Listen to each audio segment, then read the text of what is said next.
bom dia. Eu sou Miriam Matsura Shirasu, coordeno o Centro de Promoção e Proteção à Saúde do IANSP. Essa é uma série de videoconferências que estamos fazendo para as Secretarias do Estado, em especial para a Secretaria de Educação, em parceria com o programa SP Educação com Saúde. O streaming está sendo transmitido também via portal www.escolasdegoverno.sp.gov.br. E eu quero combinar com vocês para que vocês encaminhem as suas perguntas já durante a apresentação das nossas convidadas via fundap.vc@fundap.sp.gov.br. O tema que nós vamos abordar hoje é um tema bastante importante, que é a prevenção de violências, redes de proteção e cultura de paz. Para conversar com vocês sobre esse tema, nós convidamos a enfermeira Dalva Maria de Oliveira Valenci, que é do Núcleo Viva da Divisão de Doenças Crônicas Não Transmissíveis da Secretaria de Estado da Saúde. Convidamos também a professora doutora Maria Raimunda Chagas Vargas Rodrigues, que é assistente social judiciária do Fórum das Varas da Infância e Juventude de São Paulo. Dalva, obrigada pela presença, por favor. Bom dia a todos e a todas.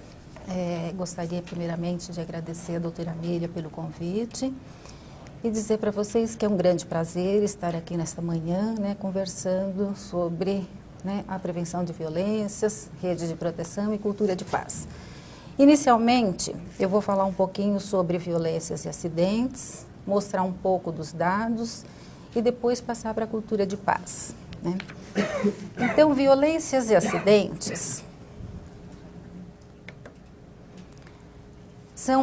é um grande grupo de agravos à saúde e que podem levar ou não ao óbito. São também chamados de lesões ou causas externas. As violências e acidentes, eles podem ser intencionais e não intencionais. Como intencionais, nós temos aí as agressões, os maus-tratos, homicídios, tentativas, suicídios e tentativas. Não intencionais, nós temos os acidentes de transporte e trabalho, quedas, afogamentos, envenenamentos e os outros acidentes.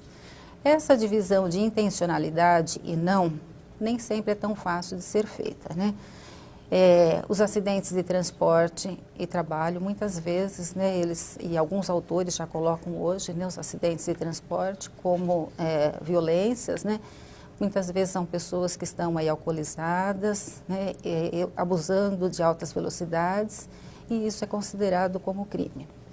Esse slide, então, mostra a estratégia de vigilância no Brasil, e que São Paulo segue esta mesma linha, Então, para analisar os dados, nós utilizamos dois sistemas, de morbidade e mortalidade. Morbidade, então, nós temos o sistema de informações hospitalares, que nós denominamos o SH, e para mortalidade nós utilizamos o Sistema de Informações sobre Mortalidades, o SIM. Então, nós utilizamos, e a maioria dos países utilizam muito mais o sistema de mortalidade para essa análise, que hoje no Brasil ele tem uma cobertura aí nacional, apresenta dados fidedignos. Então, ele é muito mais utilizado. Já a morbidade, no estado de São Paulo, nós temos aí aproximadamente 40% das pessoas que têm planos de saúde, então, já nós não temos uma totalidade desses dados. O sistema SUS aí cobriria apenas 60% desses dados. Esses dois bancos, eles apresentam algumas limitações. Por exemplo, eles se restringem aos casos mais graves, os dados são restritos à vítima e tem uma descrição sucinta também dos casos. E agora, então, para mostrar um pouco sobre mortalidade, nós vamos passar para o próximo slide, onde nós temos aí a mortalidade do estado de São Paulo por faixa etária, E nós temos aí nessa primeira linha, a gente vê que já de um ano até 39, né, é a primeira causa de morte, as causas externas. Dentro da mortalidade geral, então, de 1 a 39 anos de idade é a primeira causa de morte. E agora, então, dentro deste grupo de causas externas, né, a gente vai mostrar aí, também, esse é o grande grupo já de causas externas. Então, nós vemos na primeira linha, de 5 a 59 anos, nós temos aí os acidentes de transportes. Então, a gente tem a primeira causa de morte dentro do grande grupo de causas externas, os acidentes de transporte.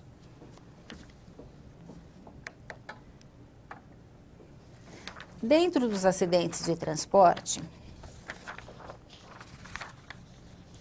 a gente vai ter, então, ali já mostrando na primeira linha, de 1 a 14 e depois de 40 a 80 e mais, né, a gente vai ter o acidente de transporte com o pedestre como primeira causa de morte. Somente de 15 a 39 anos, a gente tem um motociclista.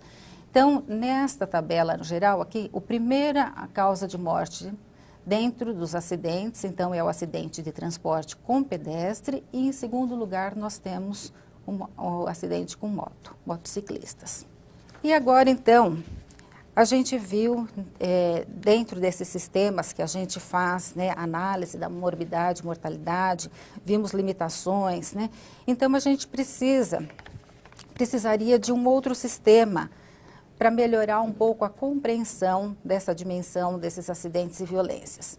Então, foi aí que surge, já em 2006, né, um outro sistema, que é a vigilância de violências e acidentes, que a gente denomina aí de VIVA, né? E ele está estruturado em 2 componentes. O componente 1, que é a violência contínua, né? A gente faz a coleta contínua. Nós iniciamos esse sistema em 1º de agosto de 2006, né? E era apenas para as unidades sentinelas. A partir de 25 de janeiro de 2011, isso torna-se compulsório para todas as unidades de saúde. E nesse mesmo sistema, nós temos o componente 2, que são os inquéritos, né, que são feitos aí nas unidades de urgência e emergência, e em plantões aí de 12 horas, são feitos, primeiramente foi feito no ano de 2006 e 2007, né, que foi anualmente, aí nos meses de setembro, no mês de setembro, e aí depois, como via-se que pela análise de tendências, aí os dados se repetiam, foi passado para bianual. Então, foi feito depois em 2009, 2011, nós também temos uma análise, né, e aí entra todos os acidentes e todas as violências nessas unidades de urgência e emergências que foram eleitas para este inquérito. Este sistema, ele vem então para fornecer outras informações. Então, dimensionar a demanda, né, por violências e acidentes em serviços de urgência e emergência, identificar lesões de menor gravidade, conhecer a magnitude das violências e acidentes, tipificar as várias formas de violência,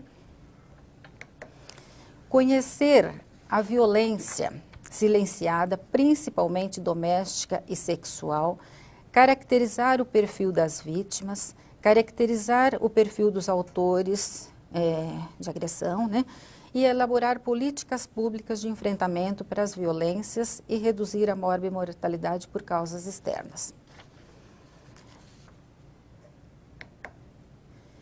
Os tipos de violências que nós notificamos, né? Eu não estou trazendo a ficha de notificação, porque nós já temos, assim, 3 videoconferências gravadas no ano passado, da mulher, da criança e do idoso, né? Onde a gente descreve bastante esse sistema, a ficha de notificação, e fala sobre cada uma dessas violências, né?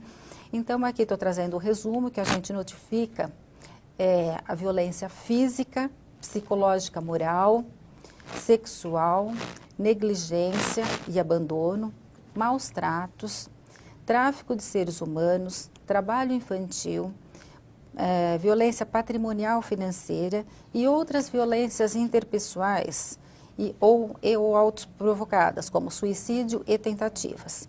Então, com a modernidade, vão surgindo novas formas de violência, né? Às vezes violências aí pela internet, né? Nós temos bullying nas escolas, então essas outras violências compreendem, né, as várias formas que podem aparecer.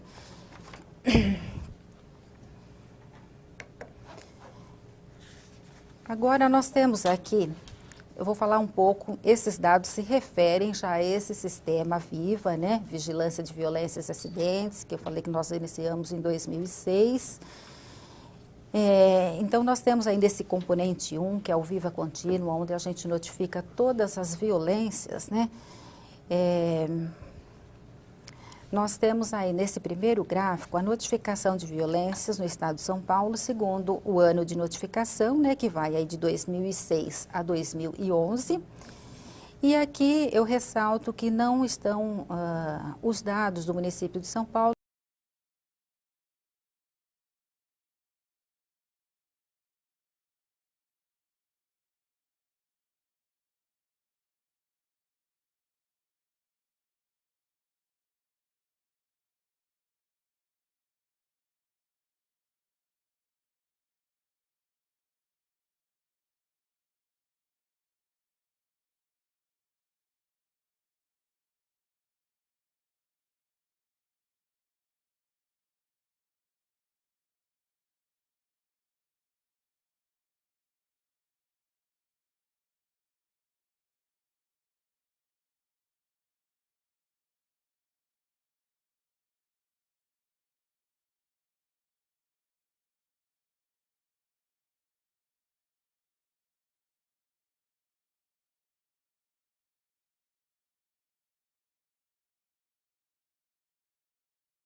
Eu passo agora, então, a professora doutora Maria Raimunda.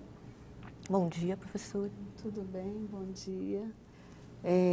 Agradeço o convite da doutora Miriam e toda a equipe do IANSP.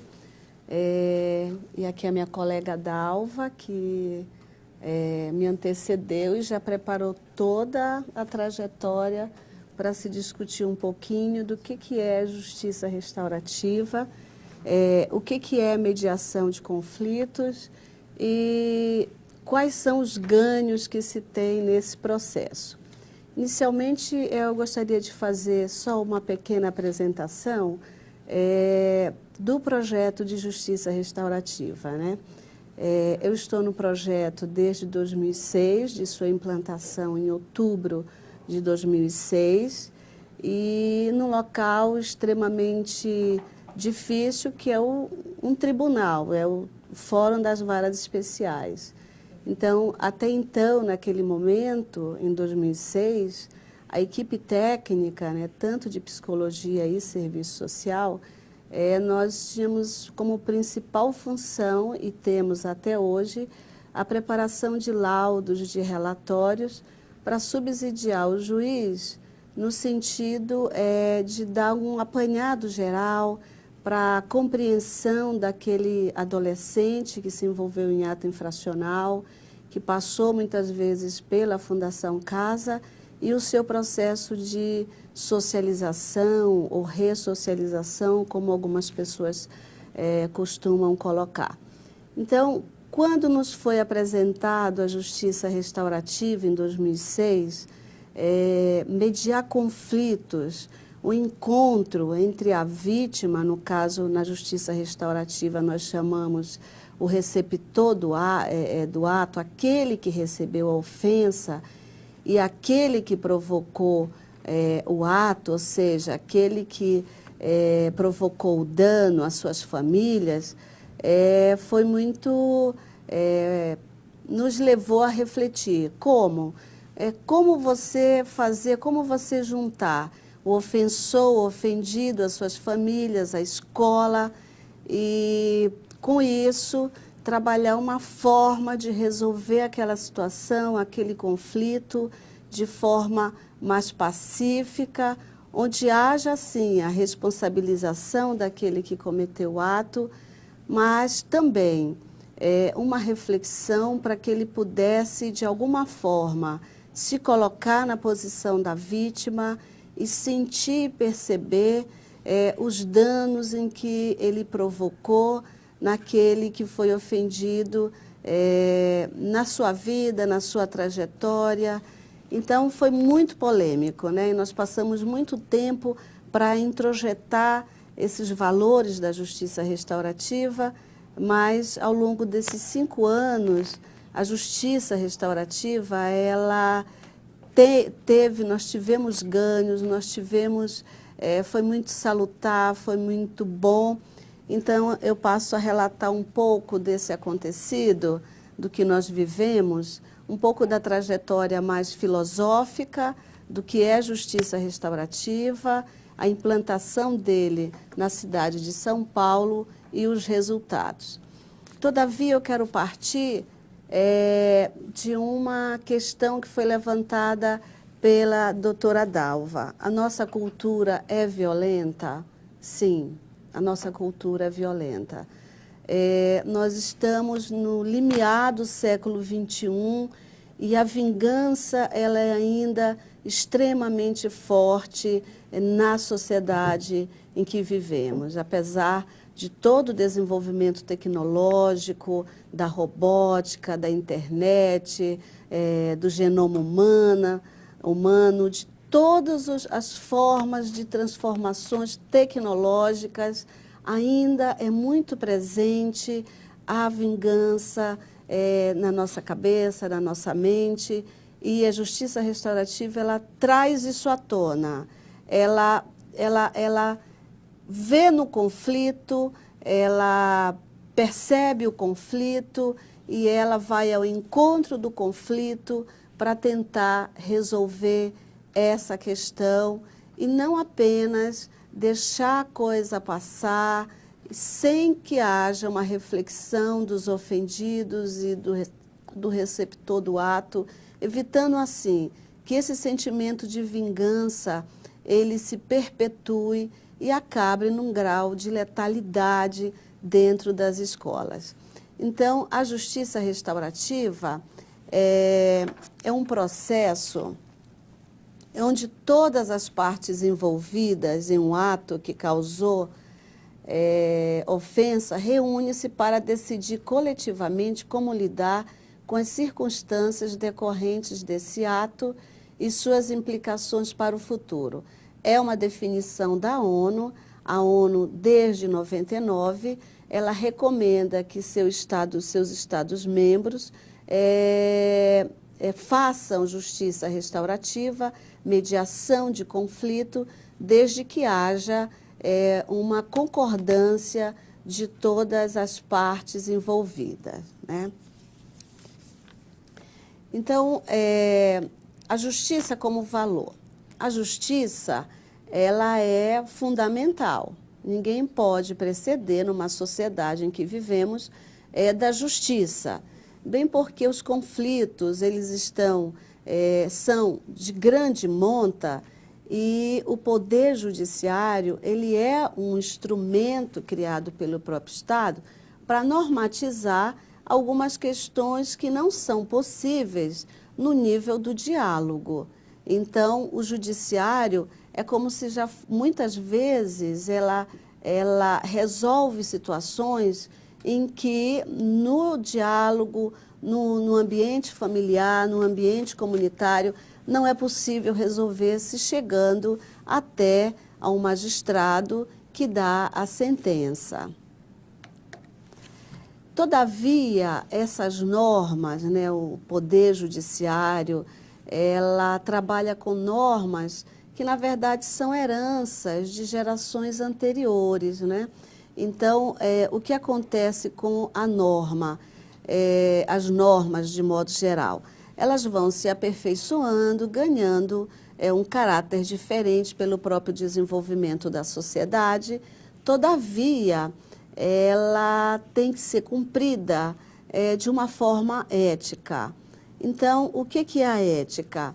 É você legislar, é você trabalhar dentro de um poder judiciário onde as partes, tanto o adolescente infrator, que no caso a justiça restaurativa, ela é feita na cidade de São Paulo com adolescentes que cometeram atos infracionais, dentro de uma ética, ou seja, respeitando algumas características dessa norma também dos indivíduos, né? Então, a esperança, a honestidade, o empoderamento, o respeito, a participação. Então, são características desse encontro, não é? Entre o ofensor e o ofendido. E quero destacar o item empoderamento. O empoderamento é quando você imbui tanto o ofensor quanto o ofendido e a sua comunidade, de participarem da resolução daquele conflito.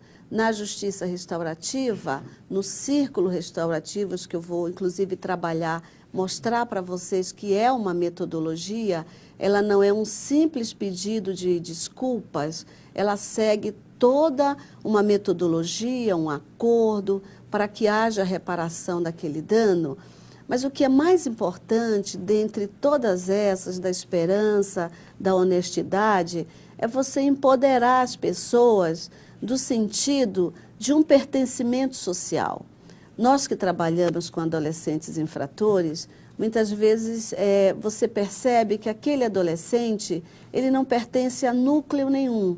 Ele não se sente parte dessa sociedade. Apesar de estar dentro da sociedade, ele se sente excluído, ele tem ausência da sua família, ausência das políticas estatais. Então, ele não tem pertencimento. Então, a justiça restaurativa, ela aflora, trazendo à tona as necessidades não atendidas deste ofensor. Então, à medida em que você atende essas necessidades, muitas vezes esses adolescentes, eles não reincidem em atos infracionais.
Parabéns a Dalva e a professora Maria Raimunda, né? Foram apresentações muito elucidativas. O nosso foco foram as escolas, foi até solicitado a elas esse enfoque. E a gente recebeu aqui 2 perguntas e uma observação, né? 3 perguntas e uma observação. Primeira para a Dalva.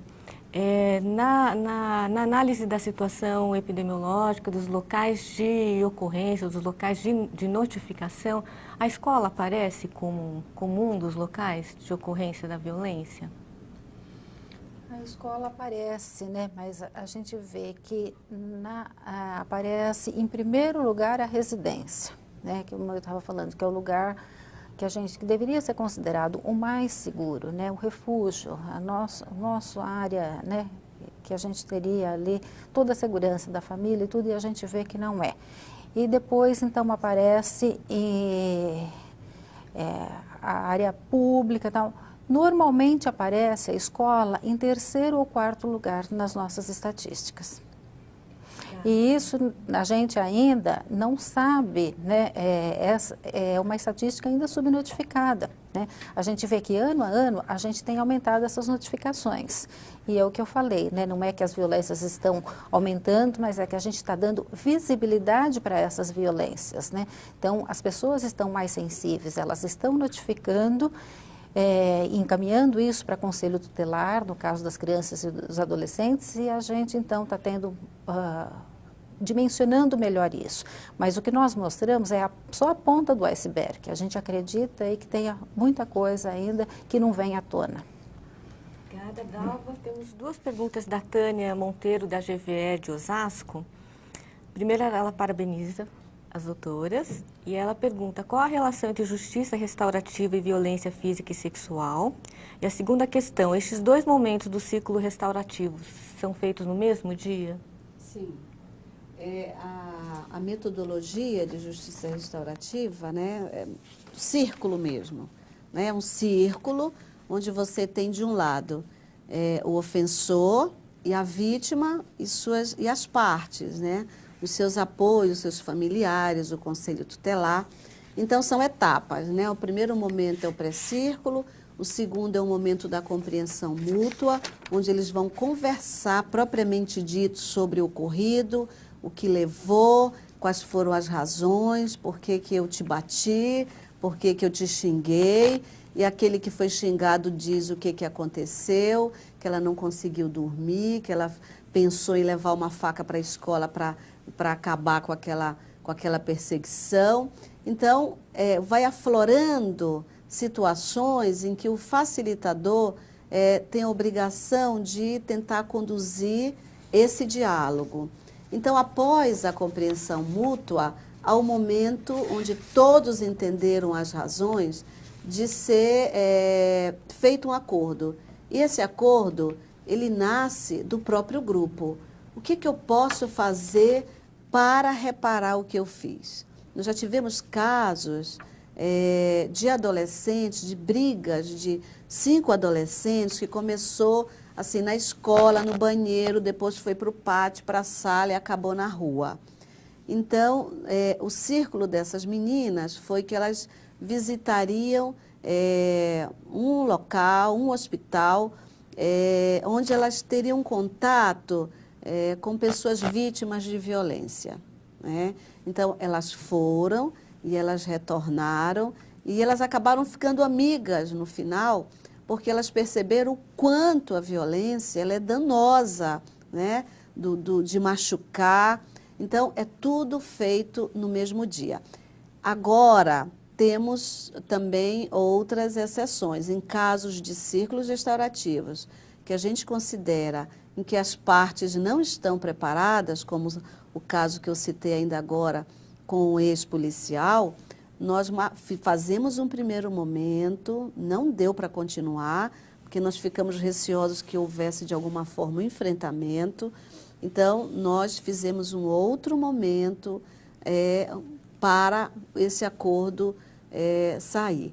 Então, é o facilitador que tem essa capacidade de perceber há círculos em que a coisa não flui, nem sempre flui.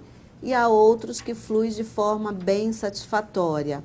Então, o facilitador, o técnico, né, que é um facilitador, ele percebe o nível de tensão e ele tem essa possibilidade em dividir em vários momentos. A Kay Praines, que é uma pessoa muito importante na justiça restaurativa, ela nos contou, ela é uma americana de Minnesota, nos Estados Unidos, passou meses numa classe fazendo círculos restaurativos, haja vista que as crianças ficaram muito sofridas com um acidente que houve com os colegas, em que morreram 12 coleguinhas.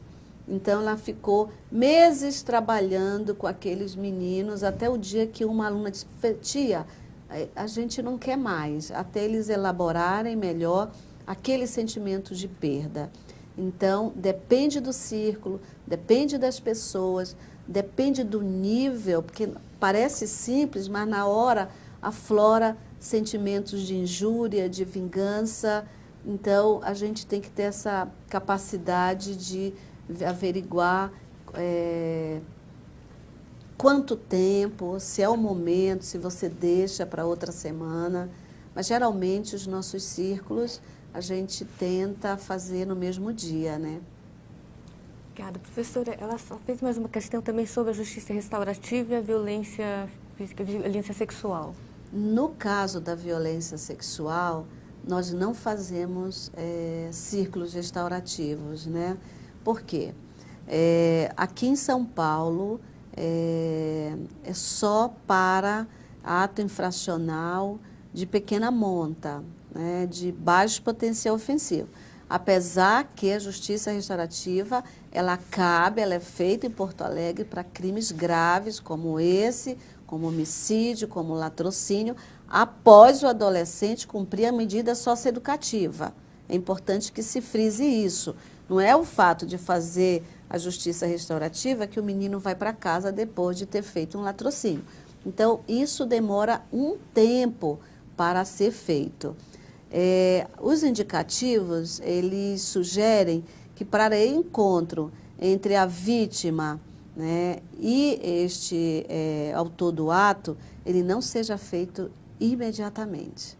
Ele passe um tempo, porque é muito difícil para aquela pessoa que sofreu com a vitimização sexual encontrar com seu agressor e fazer um círculo de maneira tranquila.